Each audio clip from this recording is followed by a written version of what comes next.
Hello, welcome to the Parenting Program Show. I am your host, Jeremy, the Kung Fu Guy.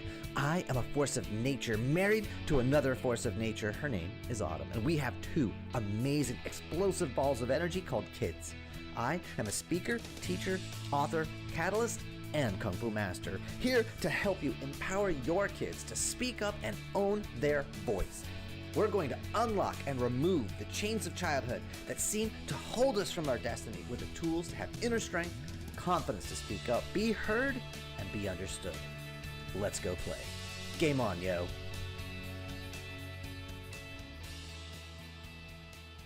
Hello, Parenting Nation. Welcome to the Parenting Program podcast show thing stuff. And today I am super excited. We are joined by Jim and Jamie Sheils, and we are going to talk about kids empowerment. We're going to talk about helping your kids find their voice, some tactics, some strategies, some really good tips. And you're going to want to listen in.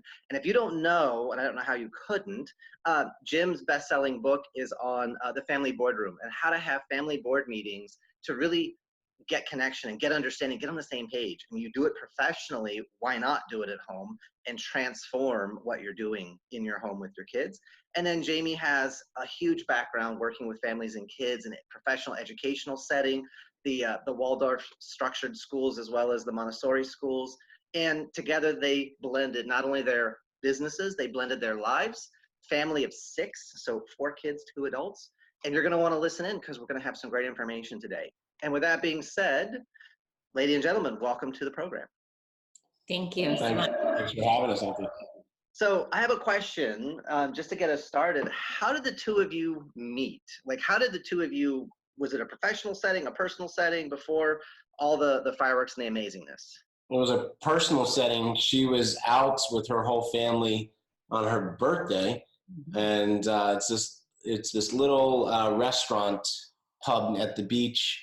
It's kind of called a bad wedding spot because it looks like a bad wedding. And she was there with her whole family, and I saw her, and I walked up and did the cold call to her and just introduced myself. We had a conversation, and we've talked every day since. Yep. Nice. So what is it that drew you to him and you were like, hey, I got to talk to this guy again? Oh, well, he often calls me woo-woo. I'm a little intuitive and spiritual, I guess, for lack of any better term, but I knew his eyes, as strange as that sounds. Of course, he was good looking and charming. We didn't speak for very long that night. I was playing the tambourine with the band, and like a song was coming on, and I had all of my relatives there. It was just it wasn't awkward somehow, but it should have been. But leaving him, it was like I knew something was different, and it was really interesting. And it was different for him too, because I broke a couple of the rules that he had on dating. So I had children and I had tattoos. So oh my goodness, you rebel. So yeah, it was just interesting. It was just it was kismet. It was like a knowing.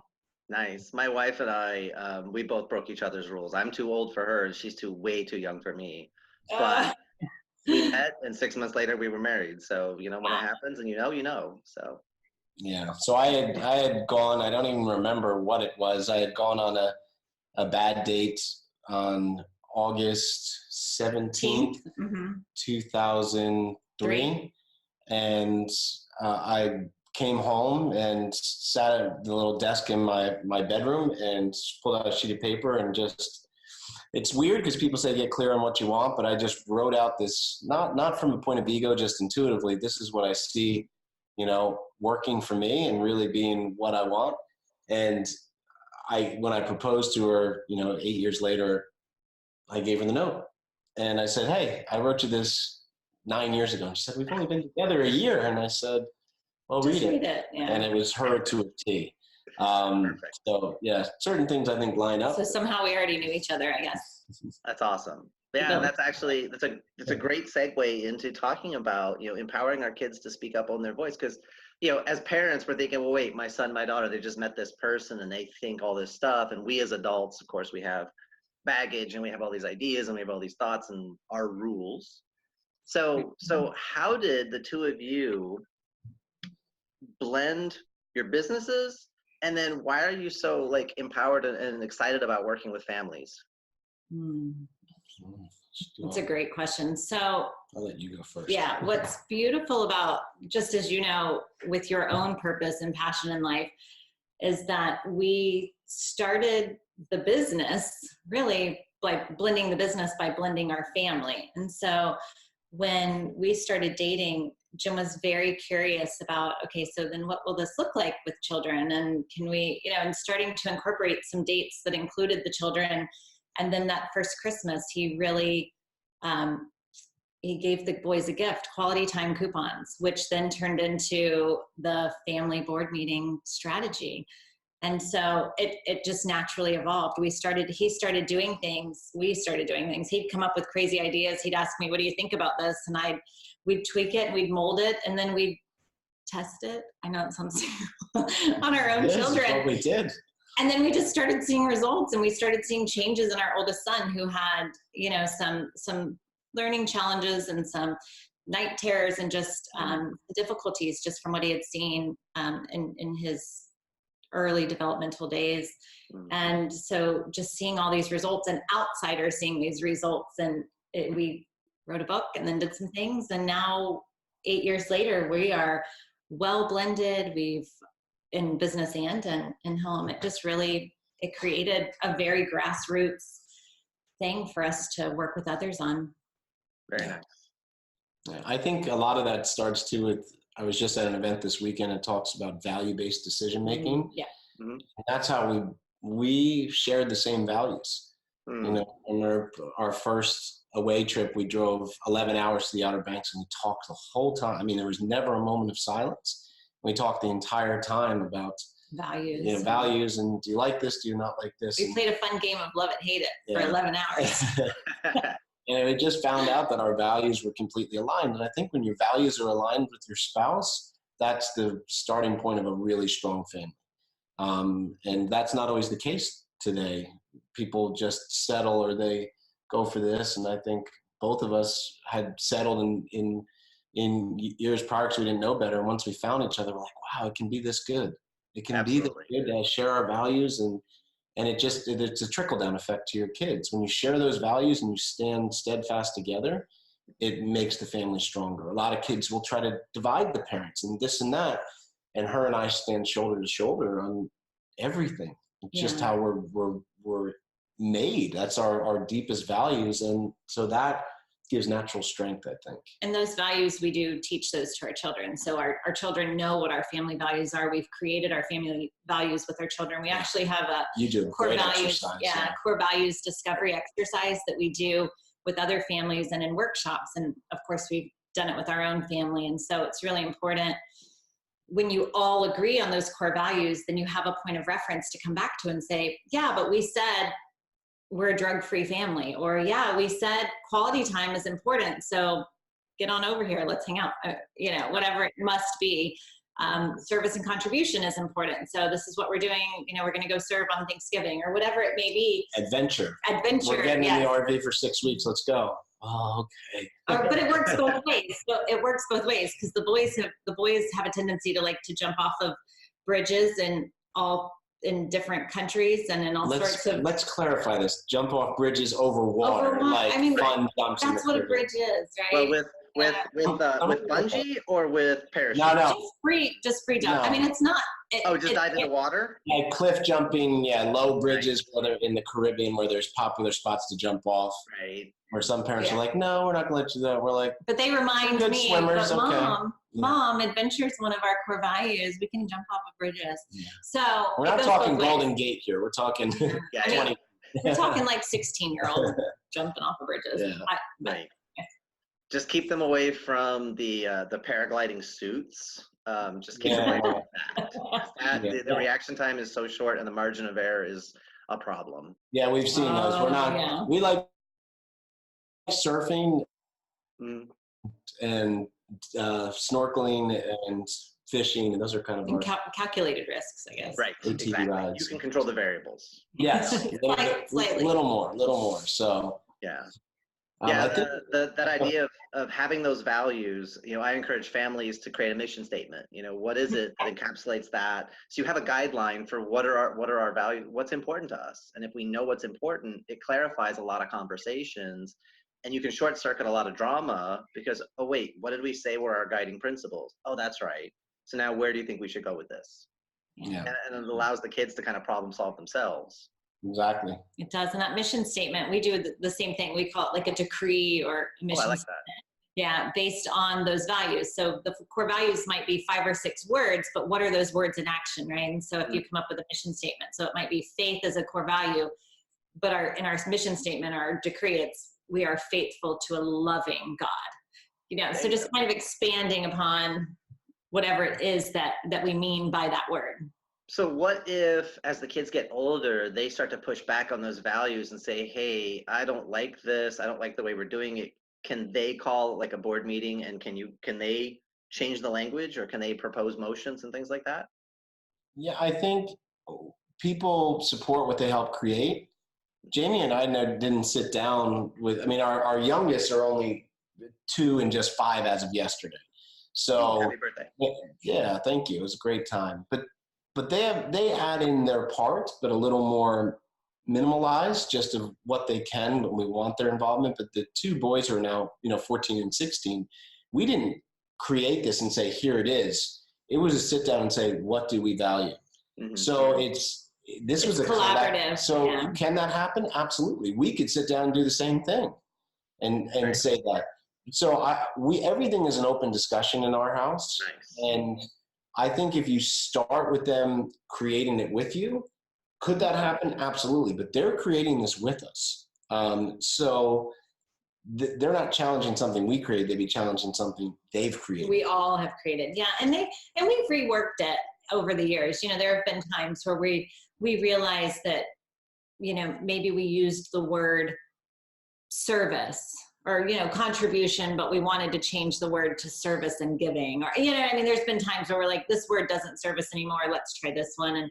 And, we haven't had it happen yet to a point, because these are such cool. This is adventure. This is sobriety. This is humor. This is service and contribution. This is family or love. Like we've changed, because sometimes it's like, oh, well, quality that's such time. A given. None of them have said, well, we don't really want to have quality time with you guys anymore. So we haven't been approached. These are so deep rooted. They're not more. These are very, very, foundational things that are part of our values. It's not like we go here to this restaurant once a month. Yeah. That's not really a core value. That's maybe a value or preference, but not a core value. Yeah. So honestly, we had probably an hour and a half talk last night with our older boys. We have like a weekly meeting. Yeah. And anything can be brought up in these weekly meetings. And so that would be a good time that maybe the boys, if they were having a hard time with one of our values, or even they're welcome to challenge us and say, hey, mom and dad, you're really not living up to your values. And that's what we want to empower them to do, is to be able to call us out and themselves out. So you were going to say about our talk last night in family meeting. Yeah, it was just a really deep talk. And we discussed last night where we want quality time, and something Jamie has taught me, and we've been teaching other families now, is this awfulness of overscheduling. That somehow the first world has bought into this. The way to have a successful family is to overschedule your kids from dawn till dusk. Right. And it doesn't allow for space or boredom. And we made sure the boys, there's been times Jamie and I have overscheduled ourselves. And like one of our teams was going through something. We're like, gosh, I thought we talked, we do this. And they had said, because everyone says, oh, teens are so selfish. Well, we've seen both sides, because they've actually said, yeah, I was struggling a little with this, but you guys are working so hard. You're busy and you're working so hard for us. I didn't feel right coming to you. You put it on your plate. I didn't want to be a bother. Yeah, so if we set that habit or value of overschedule, it almost sounds silly. My core value is overschedule. but so many people set that value without even knowing it. And you all have to watch for it. So we're continually trying to shed things out of the way to make room for what's most important. Because what Jamie taught me it was one of the most powerful things from her simplicity parenting coaching was boredom for our kids is not a bad thing. It's actually a gift. That's when creativity comes about. That's when clarity comes about. And you I can think process and digest everything that you've seen and read and heard and whatever is going on inside you. Yeah. So we've been challenged on values we've set, like Jamie said. I guess that's where this roundabout came from, by our kids. Wow, we are getting too busy. What do we need to shed? And so that's been a good thing. So, but I think if you allow them to help create it from the beginning and allow to open discussion on it, then there might be some changes, but the core stays strong. Nice. And that's what this is all about. From your trainings that everything physically comes from your core, right? And so it makes sense that everything in your family and mentally and emotionally can come from that, from the same word, the core. Absolutely.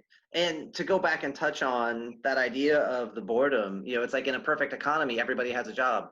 No, because in a perfect economy, everyone has a job. There's no room for new opportunities. There has to be some level of unemployment so that there's freedom to be creative and to open up new things. Yeah. So it's counterintuitive, and the human heart part of it says, well, no, everyone needs to be taken care of. Everyone needs to be provided for. But you got to leave that wiggle room in that space. And so with our kids, if they're never bored, they don't learn how to handle that and then go stand in line at the BMV. And discomfort is powerful too. Yeah. Yeah. Well, I had a family that came in and they had a 6-year-old who was doing horseback riding, violin, swimming, tennis, gymnastics. And then they wanted to add martial arts because part of my life is a martial arts instructor. Yeah. And it was a 6-year-old project. It wasn't a human being. And I was like, when did they get to be a kid? And the parents just kind of blinked at me because where I live, some of the families are new money, and it's like, oh, I want my kid to do everything I was denied. And that's a great intention. Yeah. But at the same time, they're 6 years old. You're going to blow them out. And then by the time they're 13, 14, they're burned out and they don't want to do anything because they just want to be. Yeah. So like in music, it's not every note, it's the silences too. So in life, we got to have those silent moments. So yeah, we have 2 exchange students living with us, and we schedule time where we're not doing anything. It's family availability, but it's veg. You gotta have that. Yeah. We do, one of our biggest concepts that's really taken on is we do something called intermittent tech fasting. So I've heard, you've heard of intermittent fasting now, and there's controversy and things, but we practice it a lot of times. You're intentionally only eating between this time and this time. It's supposedly good for weight loss, weight maintenance, organ revitalization. Well, again, you're not giving up food. You're just very deliberate on when you're eating to give rest and rejuvenation the other times. So we coined intermittent tech fasting. We're saying we're not going to take away our phones or our kids' phones completely and say, move to a survival ranch in Montana. No, don't touch electronics. But we're going to have times of complete and total unavailability at the same time. So Jamie, as our master accounts for our phones, we allow a certain amount of time that they can use, and they budget how they will. And then between now 6 and 8 every day, our phones go off. I'm not checking email. I'm not checking a text thread. We're not checking social media. We all go off so we can just, as you said, be in front of each other.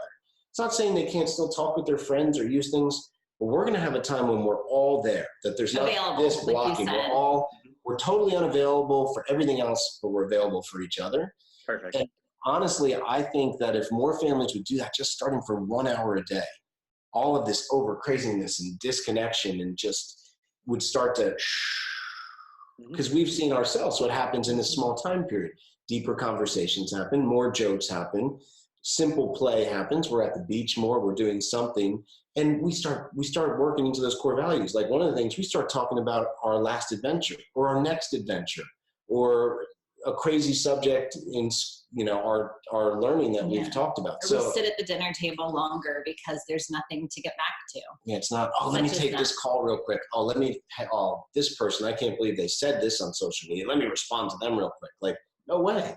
We're completely unavailable. So we call it intermittent tech fasting. If people will just commit to that, I think it can do a lot of good. Just start somewhere. Yeah, so for the listeners playing along at home, I hope as you guys are listening, you're picking up, we're answering the question of how do you empower your kids? And you've already hit on a bunch of those topics because we've already talked about the kids get a voice in co-creating the family's values and the family activities. They can give feedback. They can hold mom and dad accountable and call them out, especially probably the teenagers more than the 2-year-old, because the 2-year-old is like, I want a cookie. And then the 5-year-old's more like, I want YouTube, or I want a nap, or I want, so the 5-year-old's our girl. And so our friends have joked that all your sons are going to work for your daughter someday, because she is our strongest little soul. She calls us out more than anybody. Daddy, look at me. Daddy, I'm talking to you. No, what she said one day was, Daddy, listen to me with your eyes. Because I was texting something and it was like, whoosh, that cut me open, and I forgot that. So yeah, I teach my students we listen with our nose, because then you get both eyes and both ears. And when you're working with a group of kids, you say everybody listen. You of course, we all know we listen with our nose, and the kids are like, no, we don't. And I'm like, hold on a second. Now, how many eyes do you see? How many ears do you see? Am I going to get stuff, or am I going to miss stuff? Good. That's really good. That's a great one. Yeah. So we listen with our nose, because then you get everything. So yeah, but it's a deliberate cultivation, and like you said with the tech, it's very easy to get distracted. It's, oh, hold on one second. And so it's making sure you give that full presence, because when you give it to them, it's easier for them to give it back to you, because you're modeling it and there's a consistency there. Exactly. Which is just fantastic. A couple other things you guys have touched on, allowing a 14-year-old to jump off a bridge, a 16-year-old jump off a bridge. Well, yeah, we did our due diligence, and we trust their intelligence to a point. And we also, it's a place they're not randomly finding bridges and then going, hey, watch this. So you're going places where other people are. It's been vetted. So again, that it ties in those family values you guys have defined, and then you're giving them access, you're giving them agency to start controlling their lives and face their consequences. Yeah. So what's one situation where your kids, like, they tested you and you came out the other side with a new appreciation of each other? Has that happened yet? Oh, it happens a lot. Not a lot, but it's happened because now we have 2 teenagers, and I think we made it. We had our first something with our first teenager, and I think we were like, whew, all right, we got this. And then our second teenager did like his first teenager thing, and I was like, they're different teenagers. They have different shit that they're going to do. Like, it took me a minute, because I thought we made it through the first one. I'm like, we got this. And I think maybe every parent feels that way. Like, you make it through one and you think you're a pro, but we kept having children. And like, so now we're completely, we got to keep reinventing. And so what we established in that first time that we had a little bit of a struggle, a fall off of core values, and I don't know that I would ever call it trouble, it sucks and they are in trouble, but it's more of that disappointment or that falling off, and it really is a time in which we come even closer together as a family, because we assess everything and we don't do anything in the dark. So whatever happens with one child, we're all in it. So we have a family meeting, we're all sitting there. If it involves neighbors or teachers or a school, or like, nothing happens in the dark in our family, because I think it's important for everyone to have an awareness of what is happening, and to learn from each other, and to weigh in and to say, this is how I feel in this moment, or, how did this affect you? And that way we all get to hear. And it goes, again, it happens with our children, but it happens to us too. So, in a family meeting, one of these times our children were, let us know, hey, Dad, you don't ever tell us when you're traveling. Like, what? You're traveling tomorrow for a week? We had no idea. How come you're not communicating this?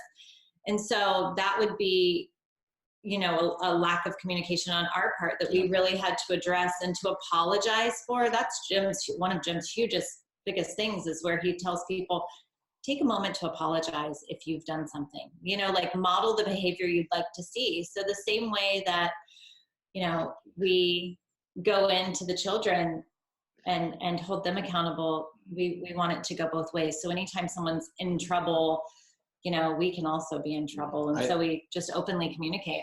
What were you going to say? I was just going to say, kind of hit on it, but the best thing I think you have to do is you have to be just planting seeds. And then look, we've those values and everything, we see a line. There's a line. They're going to fall off the line. They are. They're kids. Unless you're completely control them and it gets really ugly years down the road when they finally get freedom, I think if you give them some space, they're going to fall off the line. But how far off the line? And that's what we've told our kids. Look, you're going to mess up. You're going to do things. Here are the values and things.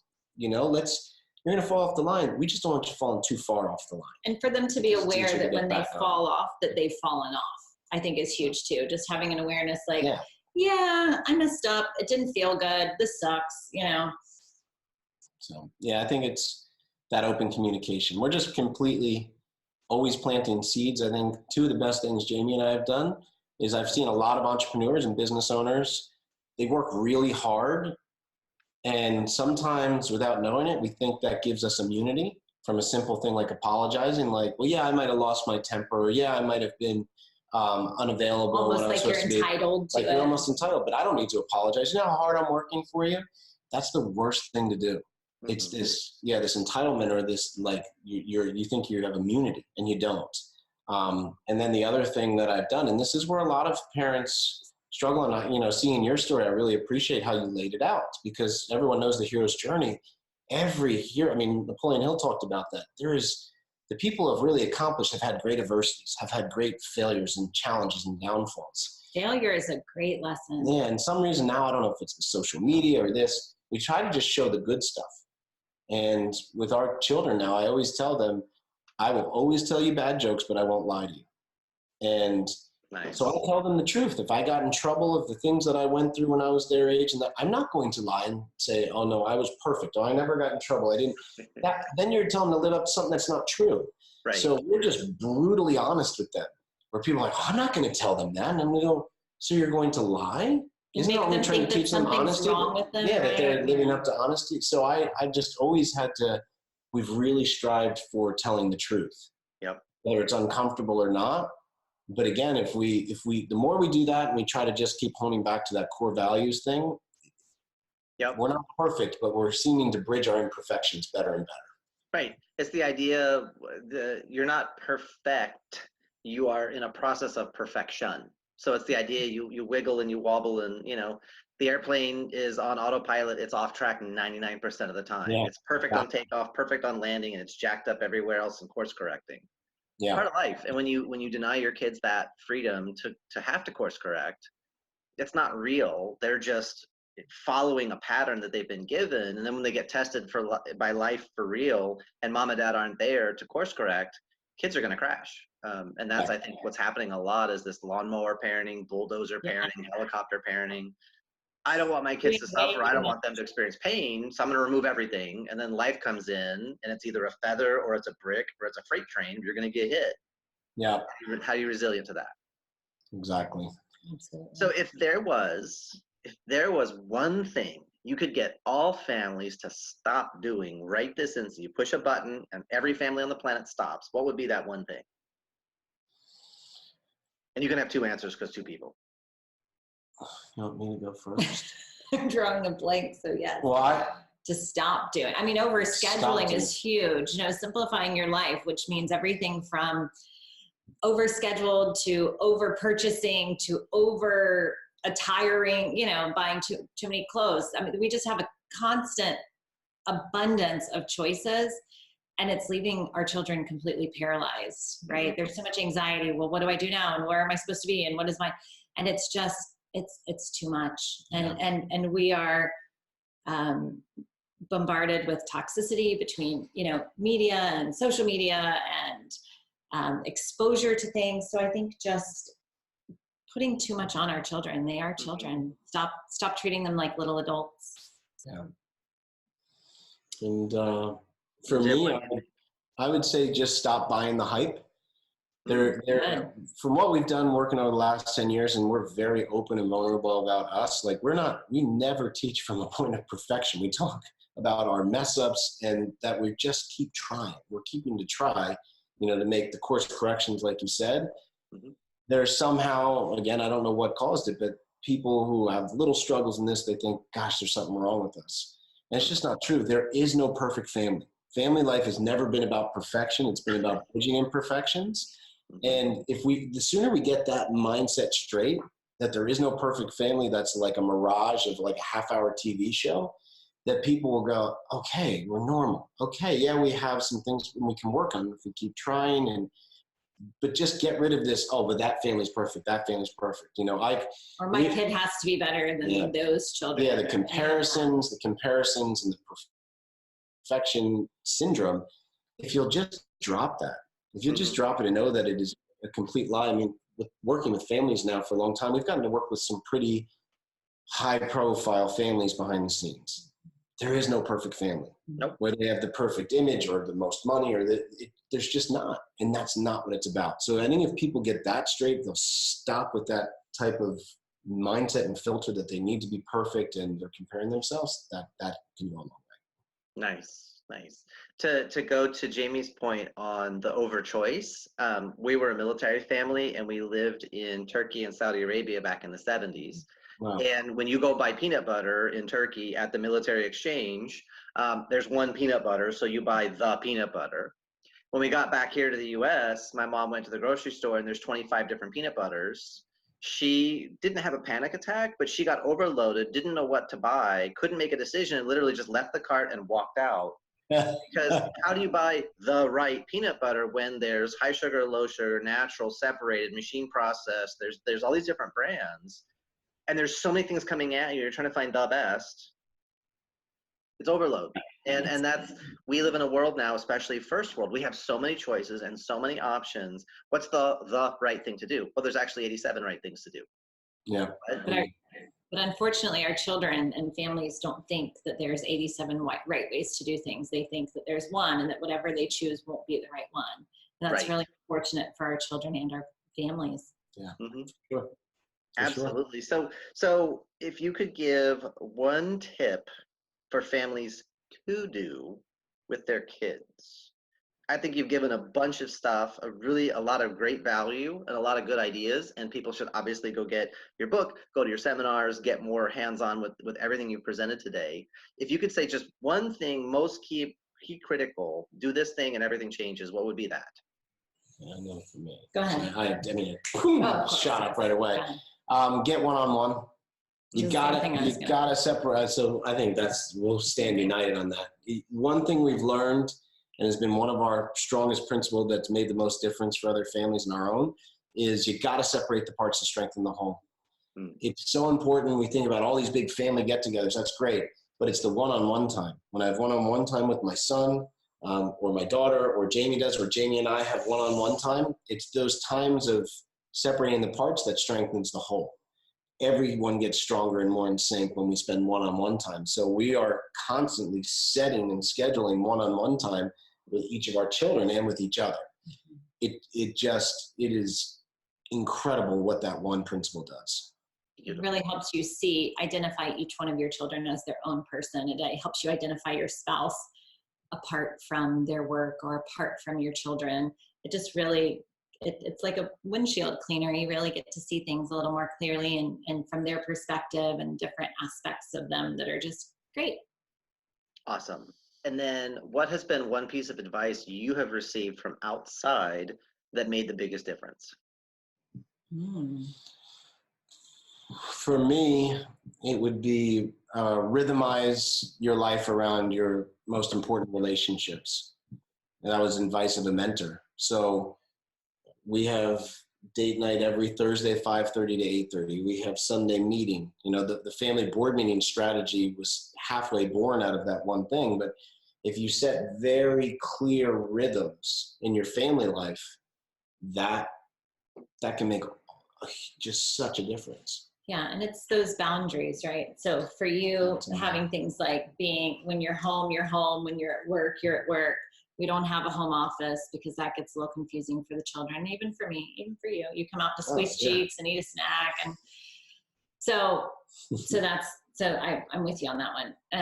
I was going to say the same thing. That quality time, getting one-on-one quality time, is definitely a game changer. But what advice?